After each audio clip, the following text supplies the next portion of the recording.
درود میگویم به شما بیننده‌های عزیز شبکه سفینه. این برنامه نوبتی خونی تاجیکستان است و ما قرار داریم در ناحیه خوشباد و هوای فیض‌آباد در خانه اپای موبی. بار دیگه سلام علیکم.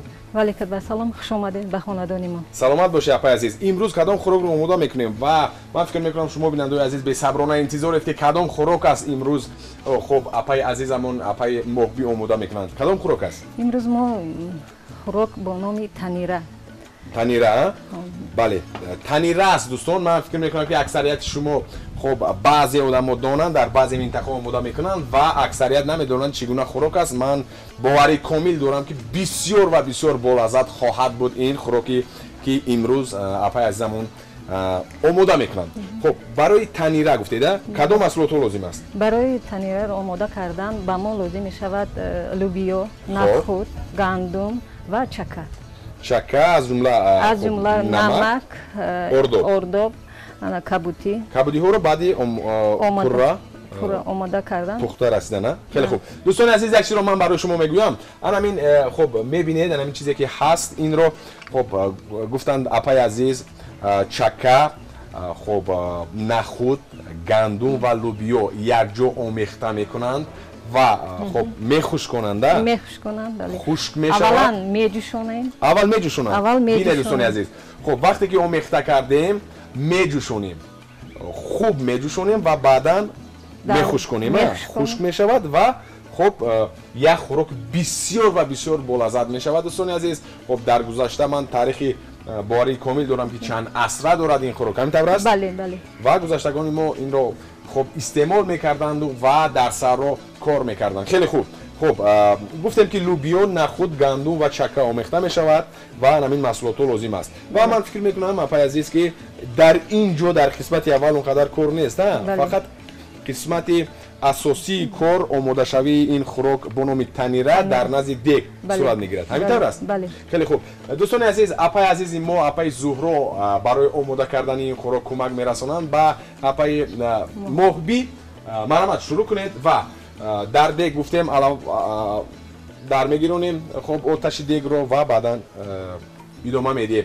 اون نفرانی که نوکک به شبکه سفینه پیوستند بار دیگر خودت رسان مینماییم که شما برنامه خونی تاجیکستان رو تماشا دارید. مرحمت. و قرار داریم در ناحیه فیض‌آباد در خانه اپای بسیار عزیز و مهربانمون اپای موبی. خیلی خوب.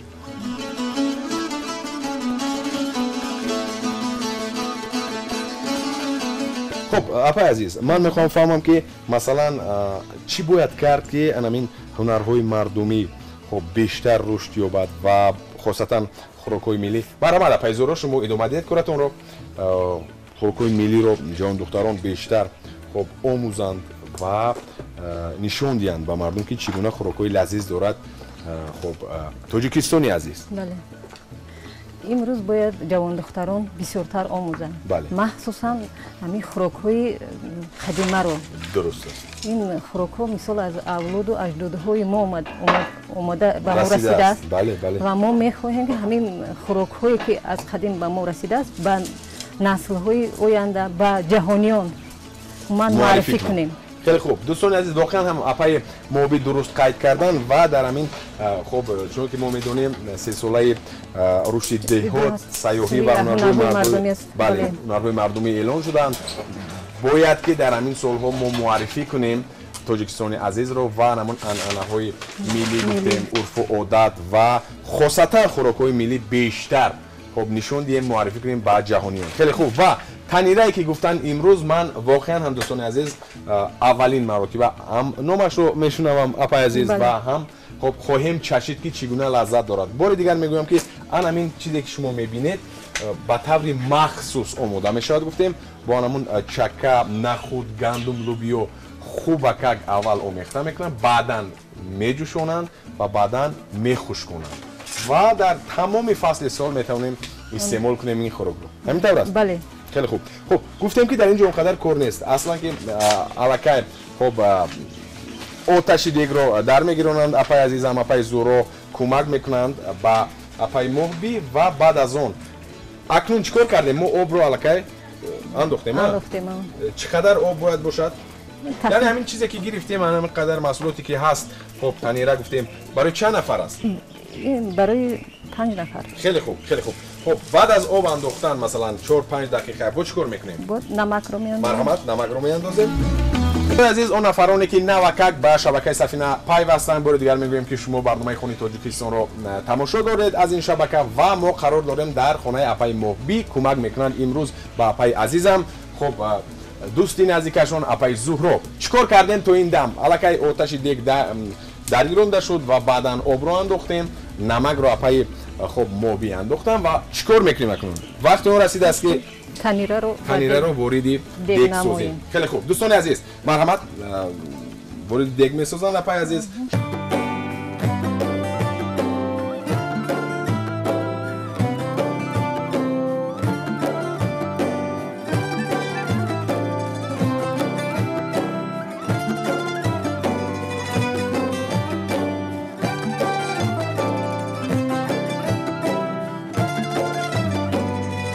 خب اکنون دوستان عزیز خب الان تنیره که گفتیم یک قسمتش رو وارد دیگ کردند اپای محبی و خب کفتن در کار اون رو زیرا آب شود و خب آمیخته شود پره.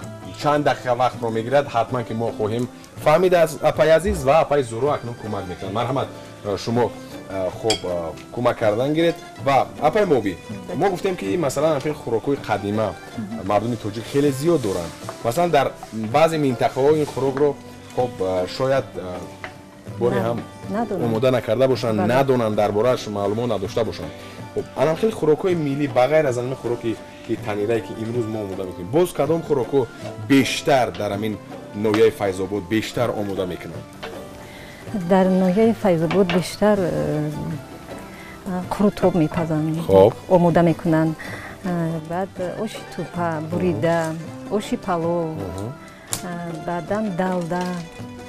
یعنی خوراکایی که این خوراکای دوستان عزیز معمولی هستند بیننده عزیز. بله در همه منطقه آماده میکنن و در یک منطقه دیگر بود تقریبا سال گذشته روبیچ گفتن یک خوراک دیگر در همین نویه فیض‌آباد بود و در یک دهه بسیار هم دوردست بسیار خوراک بولذت سرغذا و من فکر میکنم که این خوراک نیز همون روبیچ نیز تاریخی چند صد ساله چند عصره دارد. همین طور است؟ بله بله. خیلی خوب. خب الکی جوشیدن میگیرد و چقدر باید که جوشد؟ مرحبا. 20 دقیقه باید همین تنیره در این آب 20 دقیقه جوشد. 20 دقیقه جوشد. بله. خیلی خوب. دوستان عزیز اون نفرانی که نوکک به شبکه سفینه پیوستن بار دیگر میگویم که شما برنامه خونی تاجیکستان رو تماشا دارید و اکنون بعد از یک وقفه کوتاه برمیگردیم و ادامه خواهیم داد برنامه خود را. ما رو همراه باشید. دوستان عزیز واقعا هم من فکر میکنم که امروز یک خوراک بسیار بولذت خواهد بود و من به شبهه انتظارم به صبرانه انتظارم و میبینید که همون خوش کرده است یک بوی غیر عادی نیز دارد، یعنی بوی اشتیاور دارد. از همین لحاظ من فکر میکنم که بسیار بولذت است و سرغذا است. خب خوراک سالم است. از همین لحاظ خب الکی چند دقیقه می شود که همین تنیره جوشیده ایستاده است با آب و وقتی اون رسید است که یکون مسئولات دیگر رو وارد کنیم. همین طور است. بله. چیکار میکنیم اکنون؟ وقتی اون است که خب پیاز و پامیدور رو وارد دیگ سازیم. مرحبا. خیلی خوب. خیلی خوب. و دوستان عزیز گفتیم که برای آماده کردن این خوراک با نام تنیره که تاریخ چند عصره دارد گفتیم خب گذشتگانی ما آماده میکردن استعمال میکردن. خب کمک میرساند اپای عزیزمون اپای زورو دوستی اپای خب محبی و من فکر میکنم که خب تمام اکثریت به شبهه انتظارن که چگونه باید لذت داشته باشد، چگونه لذت دارد و حتما که نقشه میکشن که در خانه آماده کنند این خوراک رو. واقعا هم زن تاجیک از ازل خب کدبانو بود خوراکای بولذت میپخت تا حاضر هم میپزد و برای بوس هم معرفی کردن چیکار میکنیم؟ باید که جوان دختران رو آموزیم. همین طور است؟ بله. خیلی خوب. خیلی عالی. خب چی باید کرد برای همون آماده کردن جوان دختر پیش از اونی که به خانه شوهر میرود؟ جوان دختران رو برای آماده نمودن به حیات مستقلانه بسیارتر آموزان. مثلا هنرهای مردمی، هنرهای بعد تعلیم و تربیه رو بسیارتر، حرمت پدر و مادر رو پیش از یعنی همه. پیش از همه باید جوان دختر امروز آدابی بلندی آدابی بلند داشته باشد که خب احترام پدر و مادر، احترام خودرو و خوشتومان رو باید داند. بله. خیلی خوب. برای همین پیش از همه باید اولا هنرها آموزونیم. بله. آماده ساختن همین تمام خوراک‌ها رو ملی رو. من فکر میکنم که وظیفه جانی هر یک مادر است که دخترای خود رو همین خیلی آموزانند. بله. از جوانی الکی نشون دهند که چگونه خب خوراک‌ها رو میپزن، خوراک‌های توجیکی. بله بله. خیلی خوب. دوستان عزیز، الکی بار دیگر میگویم به سهم شما میرسونم که خب بیشتر ما گفتیم که کار یا خود همین آماده کردن خوراک با نام تنیره، خوراک قدیمه در نزد دیگ صورت میگیرد. گفتیم که اون کبودی‌های هست، یک قسمتش رو پیاز و پمیدور رو وارد دیگ کردیم و این کبودی‌هایی که شما میبینید وای رو بعد از آماده شدن تنیره وقتی که با کوسه میگیریم بالایش میده کرده چیکار میکنیم؟ میاندازیم. خیلی خوب. خب کدام محصولات دیگر مونده است اپای عزیز؟ فقط محصولات اردو. اردو مونده است ها؟ بله. خیلی خوب. بعد از اونی که پیاز و پمیدور رو انداختیم دوستان عزیز، اردو رو میاندازیم زیرا باید که پورا چی شود؟ آمیخته شود. اردو آب است ها؟ در ترکیب این آب و ارد. تمام. دیگر یگون چیز دیگر نیست. خیلی خوب. مرحمت. و باید که الان آتش خیلی بلند باشد ها؟ بله. بسیار بلند باشد. بله. این خوراک رو بیشتر در فصل سرما استفاده می‌کنیم یا گرما یا که فرق ندارد؟ این بیشتر برای زمستان، خوراک زمستان است. بله. این بسیار برای کسلی‌های زکام بسیار فایده آور است. دیگر کسل این بسیارتر پرهیزی است. بله. خیلی خوب. خیلی خوب. و دوستان عزیز، الکی پورا من فکر میکنم که آمیخته شد ولی این آخری کار نیست زیرا باید که بیشتر این رو آمیخته کنیم. بله. زود همین خوراک رو در خانه‌تون آماده میکنید؟ بله، ما این خوراک رو در خانه‌دان بیشتر در فصل زمستان برای فرزندان، برای خشت برون میان نزدیکان آماده میکنیم. خیلی خوب. و در تابستان نیز من فکر میکنم که میشه آماده کردن؟ به مورد است. بله. خیلی به مورد است و استعمالش نیست خیلی خوب خواهد بود زیرا در فصل تابستان دوستان عزیز با همون کبودی های تر و تازه تاجیکستانی عزیز که خب به یگان علاوه موادهای کیمیایی است بسیار لذیذ هستند. هم سبزیجات هم میوه‌جات همین طور است. بله بله همین خلاص. چون ما خب میبینیم سفر میکنیم به دیگر کشورها میبینیم که یک نمای زیبا دارند، هم میوه‌جاتشون هم همون سبزیجاتشون، لیکن اون مزه که به یگان معبود میگم دوستان عزیز، اون مزه که سبزیجات کبودی ها میوه‌جات تاجیکی از تاجیکستان دارد، این خیلی مزه و این خیلی لذت رو دیگر خب دیگر جو ندارد. و واقعا وقتی که سیاحان میآیند به تاجیکستان و استعمال میکنند میچشند در حقیقت میگویند و خب واقعا هم اقرار میشوند که بسیار لذتی عالی، لذتی بلند دارد. خیلی خوب. خیلی خوب. اکنون چیکار میکنیم؟ اشاره میکند دوستان. اپای زورا اشاره میکند که وقتی اون رسیده است که چیکار کنیم؟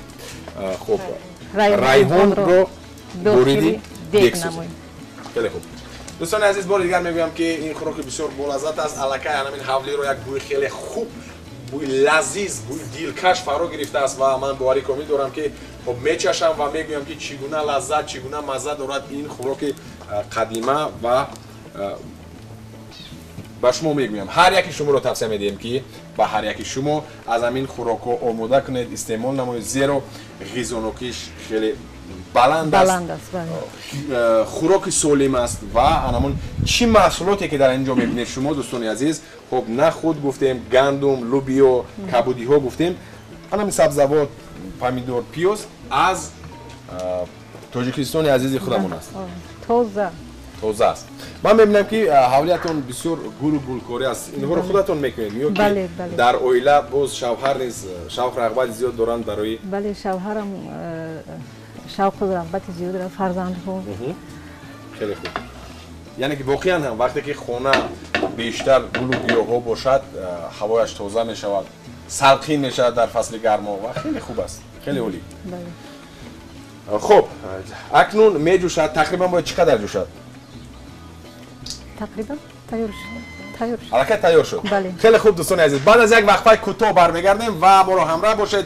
الکی آماده شد و اون نفرانی که اون کدبانوهایی که بسیار میگویند که وقت زیاد رو میگیرد آماده کردن خوراک‌های ترکی که خیلی خوب تقریبا بعد از رس و 10 یا خود 15 دقیقه از شروعش آماده شد خوراک ما با نام تنیره که ماست در این منطقه فیض‌آباد بیشتر در منطقه درواز آماده میکنن این خوراک رو و بسیار خوراک با لذت خواهد بود. من بار اول خواهم چشید و من باوری کامل دارم بسیار با لذت میشد.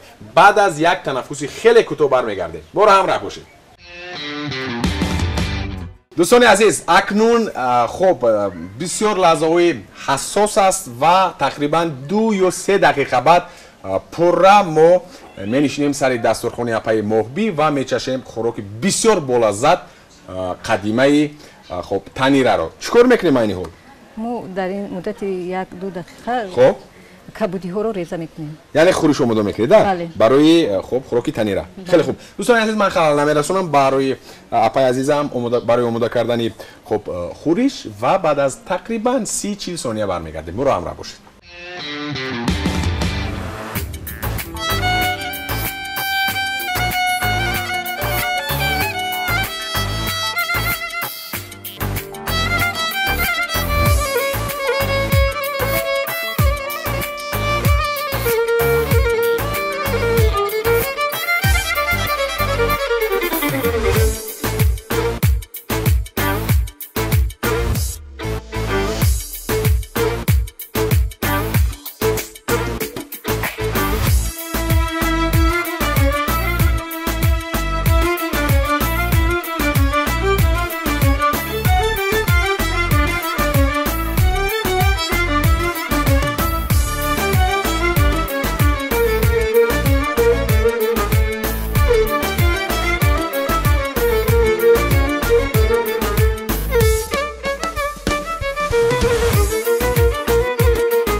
لحظه فرا رسیده است که اکنون بنامین طبق چوبی که محصول دست استاهای بسیار هم چیره دست فیض‌آباد هستند و میکشند بنامین خب طبق چوبین خوراک خوردن از این خب طبق بسیار بولذت است و طبیعی است و خوراک بسیار بولذت تنیره رو میکشند اپای محبی. مرحمت اپا جون.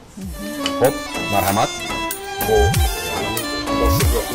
کفگیر نیست چوبی است. خیلی خوب من باری کنم داره که بسیار بولذت بود.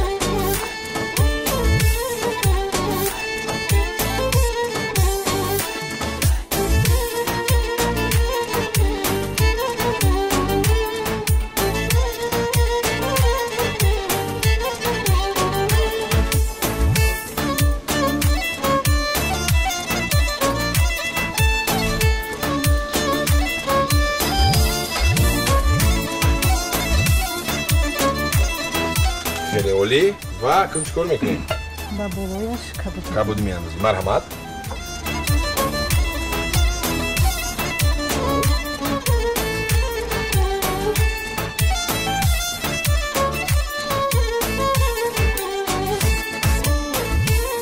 اکنون خوراک ما آماده شد، ما میتوانیم این رو استعمال کنیم. خیلی خوب دوستان عزیز، بسیار یک نمای زیبا، بوی خیلی دلکش دارد این خوراک، گفتیم تنیره. بعد از خب ثانیه های بشمار در سر دسترخوان اپای محبی می نشینیم و می چشیم و می گوییم که چگونه لذت دارد دوستان. بعد از چند لحظه ما را همراه باشید.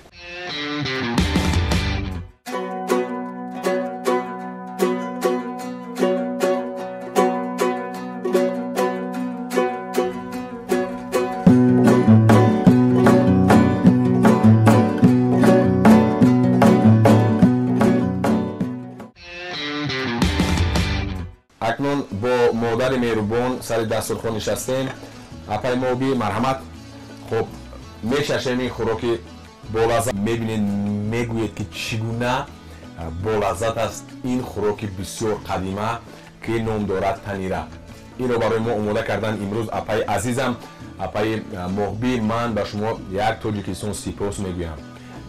شما بسیار یک خوراکی با لذت، بسیار یک خوراکی قدیمه رو آماده کردید، پیشکش کردید به یگان تعریف، به یگان محبت. بسیار خوراکی با لذت است، بسیار خوراکی با لذت و خوشخور نیز است. من به شما توصیه میدم بیننده عزیز که آماده کنید و حتما از این خوراک قدیمه ملی تاجیکی استعمال نمایید. در آخر چی گفتنی هستید؟ در آخر گفتنی هم که ما باید انمی فرهنگ خود رو فراموش نکنیم، انمی خوراک‌های قدیمه خود رو بیشتر احیا کنیم، جستجو کنیم و نسل آینده میراث گذاریم. خیلی خوب، خیلی خوب. دوستان عزیز، اینجا باشد برنامه نوبتی خون تاجیکستان از خاندان اپای محبی با آخر میرسد. تا دیدار نوبتی سلامت باشید و همیشه خوراک‌های لذیذ ملی تاجیکی رو استعمال نمایید. خیر، تا بازدید. تشکر زیاد. سلامت باشید.